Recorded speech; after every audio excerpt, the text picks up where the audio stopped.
Hello, awesome human. It's Ros Loxton, and we are at month 4, week 2 of my best self journal.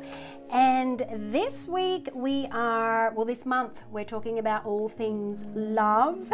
And as we discussed last week in the prompt, it's not just a wishy-washy, word that we gloss over. Love is actually a state and contains so many elements to it.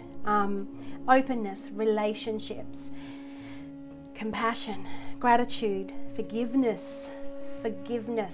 Oh, that's a biggie. Flow, and that's a biggie. And acceptance. They're all biggies. So this month, when I say love, I'm talking all things. Love, all things in the space of your heart chakra. So week 2, this week, observe and reflect and journal on your relationship with acceptance. Is your level of acceptance, and in particular self-acceptance, because when you know how to self-accept, your ability to accept other things externally is also improved. Is your level of acceptance and self-acceptance serving you, really serving your best self, or at some level do you sabotage yourself? Is your level of self-acceptance honoring your ability to live from your best self, fully honoring your ability to live as your best self, which is your very self-aware self? You understand your human design, you know how you tick, you know what your life purpose is and what you're here for, which isn't necessarily your career. You know about yourself. You understand your wounds and your traumas and what you've healed and where your scars are. Even your astrology information. You know yourself in such a deep way. Do you accept yourself and the way that you hold the self-acceptance? Or do you judge yourself? Are you a bully to yourself? Are you really hard on yourself? Do you self-reject? Do you self-abandon? So many people do.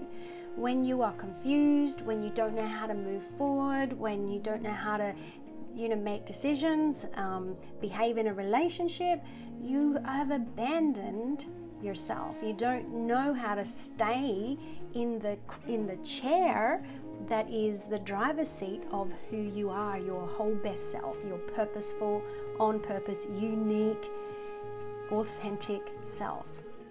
And this journal is all about unlayering all the pieces that have just layered over the years of conditioning and not being fully awake and aware when some sort of conditioning or bias is being inserted into your psyche that you didn't really choose, that you didn't realize is going to not support you moving forward into your life. So this is about a real looking at yourself, is about really finding these pieces of yourself and removing what no longer serves you, what you never served you but you didn't know it was there.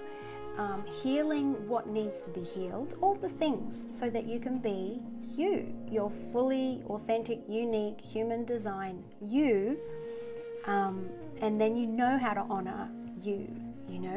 So this is your journal prompt this week. Is your level of acceptance and self-acceptance really serving your best self? Or at some level do you sabotage being in full acceptance and knowing how to honor yourself because you're mean to yourself, because you pinch yourself off, self-sabotage, all those things? Now, when you've done that journal prompt, there's a second part to the journal prompt so that you can ground the journal prompt into real life. You can embody it, take action, and deepen the insight so that these are not just words, this is not just an activity that in a month or so you're going to completely forget. We want to make sure that you really embody and get the juice out of this journal. So the second part of that journal prompt is, what would you notice differently if you radically accepted yourself right now? radically, no matter what, this radical self-acceptance, what would you notice differently? Really try to answer that question. What would you notice differently? What would be different if I didn't pinch myself off, abandon myself, sabotage myself, pick on myself, bully myself, hold things back from myself, not let myself receive where I should, not give myself a break where I should, not feed myself nutritionally properly when I should, all the ways you can love yourself. What would you notice differently if you radically accepted yourself right now, no matter what? So fill that journal prompt out. And when you get the insight from that, you can really start to embed and take action and embody the insights and breakthroughs that you get from this journal prompt. So please, always, I'm here to reach out to. I'd love to know what your insights and breakthroughs are. I'd love to know how these journal prompts affect you, what your responses to them are. Also, just reminding you that if you're someone who likes to hold space, that we do have the journal facilitator's guidebook. If you're going to hold a circle group, and you want to use this journal as your monthly or weekly guide rails for your group. So if you want to be the facilitator of a small group or a big group online, face-to-face, this is the facilitator's version of this journal. So you would have this journal for yourself, but as a facilitator you also have this journal, because there's prompts in there that I've made specially for you to know how that you can hold the space for all of the information that comes out of this journal.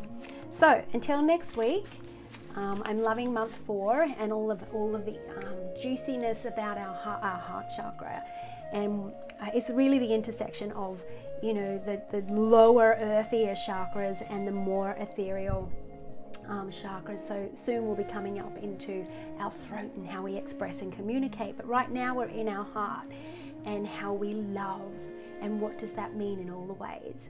So I'm sending you enormous encouragement for all things your best self and for your best life, and however I can show up in that space, I'm here for that. And big love for your best self, for your best life. Until next time, I bid you adieu and love you very much. See you next time.